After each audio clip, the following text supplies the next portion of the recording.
Hey, what's going on, guys? I'm in Dallas, Texas for the day, and I thought I'd stop by this location that's right behind me, or, well, was behind me. So I'll preface this with this. I saw a movie earlier this year in January called The Iron Claw, and it's about the Von Erich family. A family that was just plagued with tragedy. I had never heard the story before until I've seen the film. If you haven't seen it, that's the best way to explain the story, is just watch the movie. It's a great movie.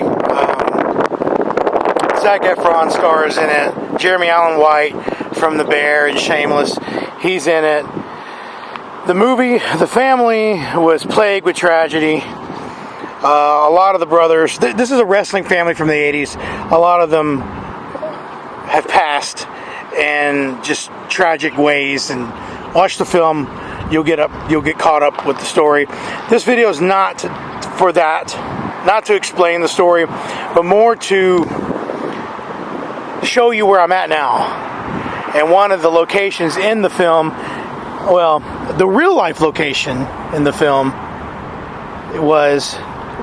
once stood right here on this lot, and it was the Sportatorium, which was the wrestling arena that the brothers, I guess, growing up, and a lot of their fights, their wrestling matches were held here on this lot. I'll zoom out here, right here. Now, of course, it was demolished at one point, and we are at 1000 South Riverfront in Dallas. This is where it would have stood at this intersection. There's a skyline there, but if you want to know where this is, there's River Liquor right there, right across the street is where the Sportatorium would have been. Now, if you look at 1000 South Riverfront, they'll bring you to this lot, but all of this is new. This wasn't here when I was looking at Google Street View. I don't know what they're going to do here. I don't know if they're going to build on here or what. But this lot has a lot of history. Sportatorium held, Elvis once was here. I guess he performed here at one point. But I'm basically here to talk about the Sportatorium for the Von Erichs, where they had their matches. And now, in the movie, the Sportatorium was rebuilt, replicated in Baton Rouge, Louisiana. None of the film, as far as I know, was filmed actually in Dallas, in Texas. It was all filmed out in Louisiana. So you can get an idea what the Sportatorium looked like if you watch the film. They just rebuilt it. Now I'm going to draw a blank what they used. I'll bring in the little Wikipedia. There you go. Yeah, so it was reconstructed in Baton Rouge, but this is where it would have been. So I'm starting this video off with this because I'm about to go and take you to the graves of where these guys now rest. I won't be the first video on YouTube that shows the Von Erich graves, but it's my first time going. I just thought, while I'm here in Dallas, I'll go ahead and visit their graves, because I really thought that the story was very compelling, and I had never heard of the Von Erichs, or the wrestling family, their dynasty, their legacy, and their entire story at all until I watched the film. So, the Iron Claw, the former lot of the Sportatorium. Let's go to the cemetery next.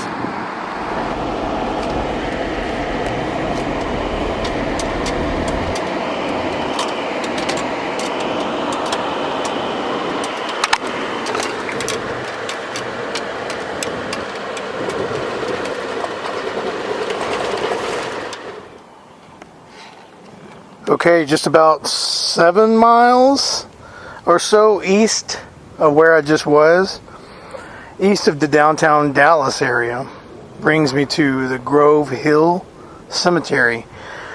And this is where the Von Erich family rest, to my left. Now the Von Erich family, their actual surname is Atkinson. They went by Von Erich, call it a stage name.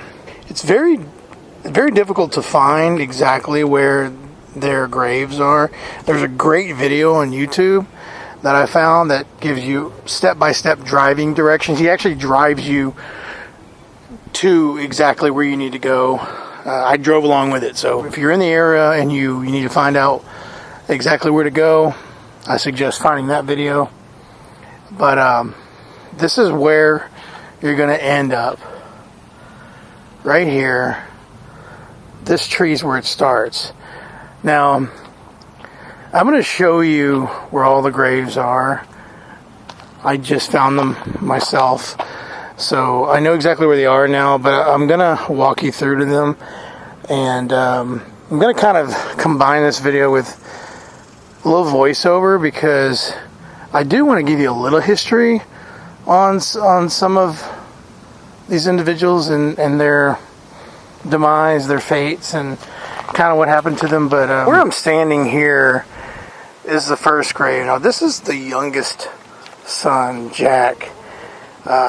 He died tragically at about 7 years old. Electrocution accident, ended up drowning, and he was the oldest, I believe, of the family, and passed away at a very young age. Again, this family is plagued with tragedy, suicide, illness, but I'll go over a little bit about what happened to all of them as I show their graves, their respective graves. But again, the movie covers all of it. There's only one Von Erich still alive remaining, and that's Kevin. In the film, he's played by Zac Efron, so he's the only remaining Von Erich still alive today. So once you pass little Jack there, you go quite a bit down. I think it's like 10 graves.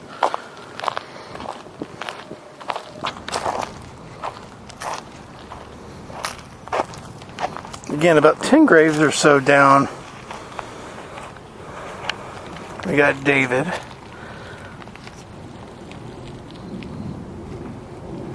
David Von Erich. So David was actually the first to pass at the very young age of 25. It was actually during a tour in Japan. While he was there, he started to get sick, and the documented cause of death is listed as ruptured intestines resulting from acute enteritis.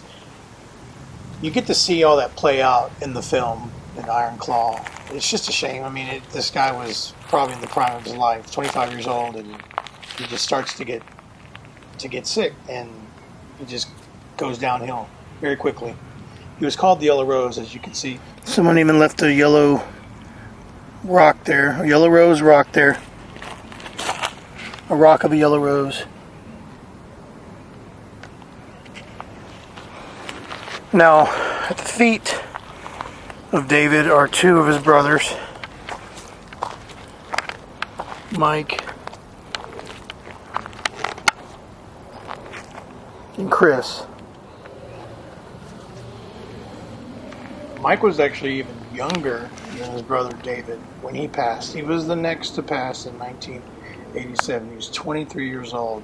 He actually took his own life. He left a suicide note for his family, and then he ended up drinking and overdosing on a sleeping aid. A few days before his death, he had been arrested for DUI and marijuana possession. They found his body 4 days later, and then he was buried here. And there's a decorated rock of a guitar, because Mike was the aspiring musician. And immediately to the right of him is Chris. Now I'll tell you something about Chris. Because this story is just full of tragedy, and I mean, call it cursed family, if you will, but there was so much tragedy and early death, plagued with suicide, sickness, these guys dying in their 20s. So much of it that the production had decided to not include one, because I mean, you can't make this stuff up type stuff. I mean, the story was so tragic that leaving one of the deaths out seemed to be a better idea, and that would have been Chris's. Chris was not mentioned in the film at all. I could be wrong about the reasoning. I think that's what I had read. I believe he was the youngest. Now, elements of his death, like how it happened, or part of the events of it, I think, are woven into one of the other brothers' deaths in the film to kind of, for dramatization reasons. But Chris is not mentioned in the film at all. It's like he doesn't exist. But yes, he did. He's one of the siblings. Now, leaving Mike and Chris, continuing on this way, you pass the Smith marker here, and to the left of Smith is Carrie. I believe Carrie was one of the oldest, either the oldest or one of the older siblings, brothers. Carrie and the father, the patriarch, Jack. Fritz was his nickname, stage name. So as you can see, Carrie passed in 93. He was actually older than his brothers. He took his life, like his brothers Mike and Chris before him. This makes the third suicide in the family. But he was 33 years old when he did that. This was a result of numerous things that happened to him later. He got in a motorcycle accident, almost took his life. He ended up having his foot amputated. He ran into some legal troubles resulting from drug charges that were going to end up in an indictment, and it was just too much. And you can notice a painted stone or rock, a memorial keepsake or whatever, was left by each one of the family members that kind of signifies who they were as a person. This one looks like to be a camera. I'm not sure if Carrie was into photography, if that's a camera or, yeah. And immediately to the left of Carrie and Fritz is the mother, Doris, who lived a long life. Say, what is that? 83 years? Almost 83 years. Almost, she was just a couple weeks, 3 weeks or so shy of her 83rd birthday. So, Doris, even though she lived through the tragedy, she was not part of the young demise like her sons. But like I said, the movie is, I had never heard of this story before, and I was just taken back by, I couldn't believe it. These guys are in their prime, and again, plagued with suicide, health issues, and just very short lives. Their lives cut short so young. But this is where the Von Erichs lie. So it's kind of spaced out. Like I said, at the very beginning by this tree, you've got the first brother who died very young, Jack Jr., because Fritz is Jack Sr. He's way over here. And then about 10 or so down, you got David. And then at the feet of David, Mike and Chris. Then Carrie, right? And the dad right next to each other. And then the mom. That's it. Grove Hill Cemetery. East of downtown Dallas. Like I said, there's a great YouTube video. I'll tell you the channel. This is the video that I just watched. By the twin Twin Blends, Von Erich Graveside Directions and Tour. Find that video. Very helpful, step-by-step, turn-for-turn driving directions on how to get to the Von Erich's gravesite. That'll do it. That's all I got for you. Thanks for watching, and I'll see you on the next one.